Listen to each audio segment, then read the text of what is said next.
Bonjour à tous et à tous. Vous avez été très nombreux et nombreuses à réagir au post sur la décision glyphosate qui, je pense, en a mis beaucoup d'entre vous en colère et croyez-le, cette colère, je la partage. Et donc, vu le nombre de commentaires, je me suis dit peut-être que la meilleure manière de faire aujourd'hui était d'enregistrer la réponse aux questions ou aux interrogations qui revenaient le plus souvent dans vos commentaires, de manière à pouvoir ensuite les partager de manière un petit peu plus interactive. Voilà, et donc c'est pour ça que nous allons réaliser cette interview qui répondra aux questions que vous vous posez. Alors pour commencer, Philippe, je pense que ce serait utile que tu clarifies comment la décision a été prise et par qui surtout, parce que je crois qu'il y a beaucoup de confusion à ce sujet.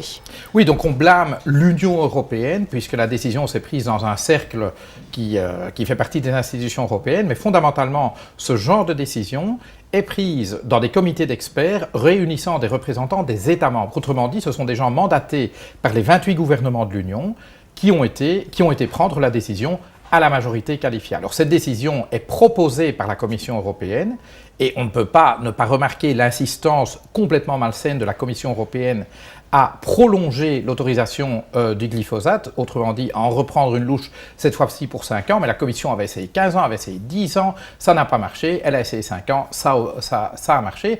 Donc clairement, à l'initiative, il y a une proposition de la Commission qui aurait pu être tout autre, mais la décision finale, ce sont les représentants des États membres qui l'ont prise. Et donc, cette fois-ci, il faut le souligner, la Belgique était plutôt du bon côté de l'équation puisqu'elle fait partie des 9 États membres qui ont refusé de prolonger le glyphosate pour 5 ans. Alors tu mentionnes le rôle de la Commission européenne.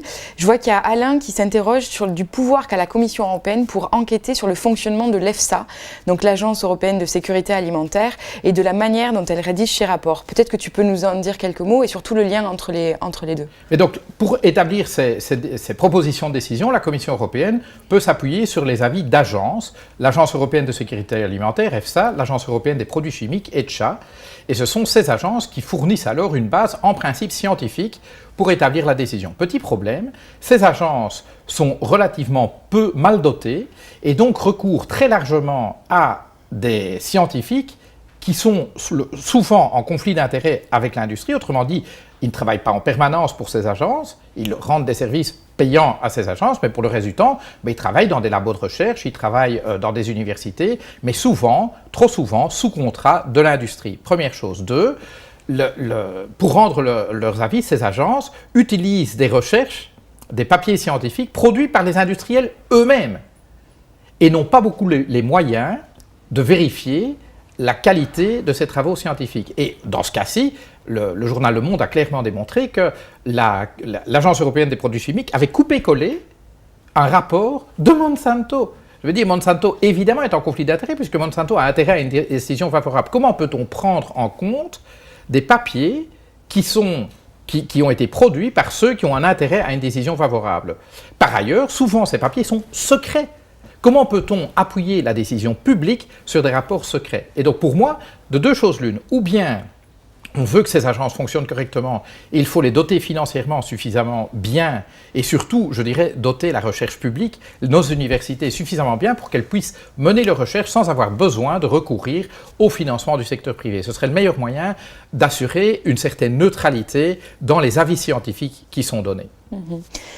Il y a quelque chose d'assez surprenant aussi dans cette décision, dans la décision des États membres, c'est qu'il y a une division nord-sud, est-ouest qui est assez marquée. On s'étonne notamment que les pays scandinaves, qui sont quand même considérés comme plus sensibles aux questions environnementales, qui ont voté pour la prolongation. Est-ce que tu as peut-être quelques pistes d'explication à ce sujet? En tout cas, en matière agricole, l'image qu'on peut avoir des pays scandinaves est assez mal fondée, puisqu'en fait, le modèle agricole de ces pays est très largement un modèle agricole hors sol basé sur les méthodes industrielles d'agriculture. Et donc, pour moi, leur position n'est absolument pas une surprise. De même, sur les questions de commerce international, les pays scandinaves sont farouchement partisans de la mondialisation néolibérale et ça couvre en effet même une partie des partis sociaux-démocrates, des partis de gauche en Scandinavie. Donc ça peut peut-être choquer, mais en tout cas, moi, après 8 ans de Parlement européen, ça ne me surprend pas. Alors, une question qui est revenue souvent, je pense notamment à Étienne, qui demande Monsieur Lambert, comment se fait-il que l'Angleterre ait pu voter pour, car elle n'a pas voix au chapitre du fait du Brexit? C'est quelque chose qui revient énormément, l'étonnement, voire l'indignation, sur le fait que le Royaume-Uni ait pu voter. Qu'est-ce que tu en penses? Est-ce que tu trouves que c'est normal? Mais aujourd'hui, le Royaume-Uni est membre de l'Union européenne et à ce titre-là, il participe à la décision à tous les niveaux de l'Union européenne. L'indignation sera fondée lorsque le Royaume-Uni aura quitté l'Union européenne, mais cela se passera au plus tôt le 30 mars 2019, et donc pour l'instant, on n'est pas encore arrivé à cette date butoir. Le Royaume-Uni a annoncé son intention de quitter l'Union européenne, mais cette intention ne se matérialise qu'au plus tôt 2 ans après la notification. On n'en est pas là, et donc tant que le Royaume-Uni n'est pas parti, il est là. D'accord. Un point peut-être qui peut être intéressant d'aborder en supplément, c'est qu'en est-il du Parlement européen? Parce que le Parlement européen a voté plusieurs résolutions qui demandaient la sortie du glyphosate. Comment s'articule le travail du Parlement européen à ce sujet avec la décision récemment prise par les États membres et validée par la Commission européenne?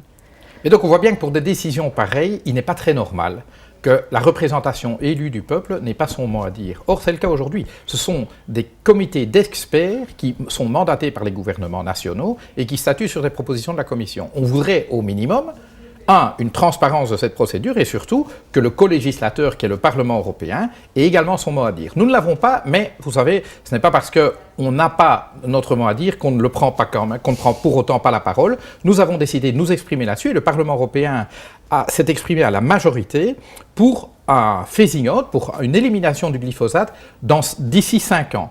Je pense, et j'ai espéré, honnêtement dit, que la Commission européenne suive l'avis du Parlement et donc, au lieu de proposer une nouvelle prolongation ouverte du glyphosate pour 5 ans, eh bien, s'appuie sur l'avis du Parlement européen pour dire, eh bien voilà, je suis légitime pour vous proposer un phasing out du glyphosate dans cette même période de 5 ans. La Commission a voulu passer en force, elle a réussi, mais je pense qu'elle justifie la colère des citoyens contre elle, car en effet, cette fameuse commission de la dernière chance, intitulée comme telle par son président Jean-Claude Juncker, a encore raté une chance de rétablir la confiance des citoyens. Une question pour revenir à la Belgique. Catherine nous écrit « Qu'est-ce qui empêcherait la Belgique, donc qui a voté contre cette prolongation, d'interdire l'utilisation du Roundup ?»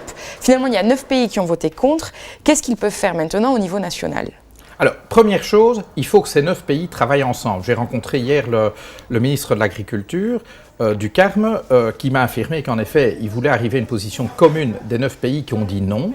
Maintenant, ils peuvent décider d'aller au clash, c'est-à-dire au nom du principe de précaution, dire la Commission européenne a mal fait son travail et collectivement nous décidons d'interdire le glyphosate d'ici 5 ans, d'ici 3 ans, ça c'est un petit peu à eux de décider. Mais ils doivent savoir qu'ils s'exposent à une bataille juridique féroce qui se mènera évidemment devant la Cour européenne de justice, parce qu'à la fin c'est là que ça se passera et ça sera alors à la Cour de trancher si oui ou non la Commission européenne a fait un bon travail. Honnêtement dit, c'est une avenue que j'en prends très bien volontiers, mais il faut un certain courage politique pour y aller. Alors en deçà de cette approche ultra, il y a une approche plus limitée, plus ciblée. La législation permet à des États membres d'interdire un produit par ailleurs autorisé pour certains publics et pour certains usages. Et là, on peut se dire que la coalition des 9 qui ont voté non pourrait par exemple interdire la commercialisation des produits dérivés de glyphosate au grand public, pourrait interdire son usage pour dessécher les champs,